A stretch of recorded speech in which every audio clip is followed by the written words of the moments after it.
আমার হাতে যে ব্যাগটি দেখতে পাচ্ছেন এটা হচ্ছে 36-24-24 এই ব্যাগটি। তো 36-24-24 এই ব্যাগটি কিন্তু আপনার অনেক বড় হয়ে থাকে। তো এই ব্যাগগুলো আপনারা অনেকে নেন, নিয়ে আবার রিটার্ন করে দেন। আমরা শুরুতেও বলে থাকি যে এই ব্যাগগুলো নেন না, এগুলো অনেক বড়। কম্বল রাখার জন্য সবচেয়ে বেস্ট হচ্ছে 23-19-22 এই ব্যাগ, যেটা এটার নিচের সাইজ আর কি, পারফেক্ট সাইজ কম্বল ল্যাপ তোষক এগুলো রাখার জন্য। তো তারপরে আপনারা অনেকে এটা নেন, এটাতে আপনারা বড় ধরনের হয়তো বা কোনো কাপড় বা বড় ধরনের কম্বল অনেকগুলো রাখবেন, অথবা আপনারা হচ্ছে বিভিন্ন বাচ্চাদের খেলনা অনেক আসবাবপত্র রয়েছে সেগুলো রাখবেন, ওটার জন্য পারফেক্ট।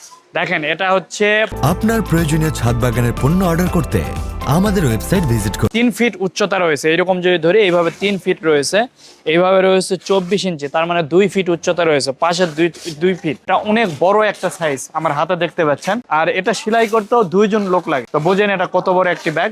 তো তারপরে আপনারা বোঝেন না বিদায় এই ভিডিওটি আমি করলাম, যেন পরবর্তীতে আপনারা সতর্ক হতে পারেন যে এই ব্যাগটা অর্ডার করার সময় অবশ্যই একটু ভাববেন যে অনেক বড় ব্যাগ এটা। এই ব্যাগ নেক্সট টাইম থেকে যদি আপনাদের লাগে এরকম ব্যাগ যেমন আমি ধরে রয়েছে, এবার একটু কল্পনা করতে পারবেন যে এটা কত বড় একটি ব্যাগ। এটা রাখার জন্য কিন্তু জায়গারও প্রয়োজন রয়েছে পর্যাপ্ত, কারণ কি শহরে আপনার খুব ছোট ছোট ফ্ল্যাটগুলো থাকে, এগুলোতে আপনার 2-3টা এরকম ব্যাগ যে রাখবেন এরকম জায়গাও তেমন হয় না। তো যার কারণে চেষ্টা করবেন আপনারা ব্যাগ নেবেন 23-19-22, এটা এর চেয়েও 2টা ছোট রয়েছে, আর এটা হচ্ছে সর্বোচ্চ কিং সাইজ বলা যায় এটা। তো এই ধরনের ব্যাগগুলো অর্ডার করতে আমাদের স্ক্রিনে দিয়ে নাম্বার আপনারা ফোন করতে পারেন, অথবা আমাদের ওয়েবসাইট ভিজিট করেও আপনারা অর্ডার করতে পারবেন।